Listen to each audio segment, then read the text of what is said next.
Sir, good day, sir. I am the cadet channel sa Aplaya. For today, I will memorize the Colrex Rule 1 to 30. So, let's start. Rule 1 is application. Rule 2, responsibilities. Rule 3, general definitions. Rule 4, application. Rule 5, lookout. Rule 6, safe speed. Rule 7, risk of collision. Rule 8, action to avoid collision. Rule 9, narrow channel. Rule 10, traffic separation scheme. Rule 11, application. Rule 12, sailing vessels. Rule 13, overtaking. Rule 14, head-on situation.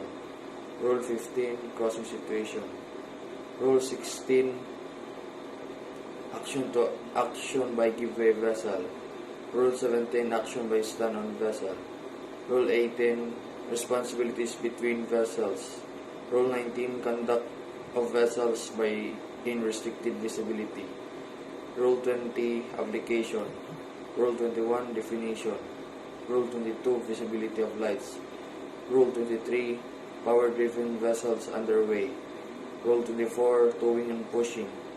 Rule 25, sailing vessels underway and vessel under oars. Rule 26, fishing vessels. Rule 27, vessels not under command and their ability to maneuver.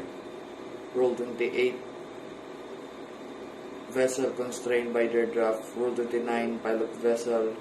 Rule 20, anchored vessel or vessel aground.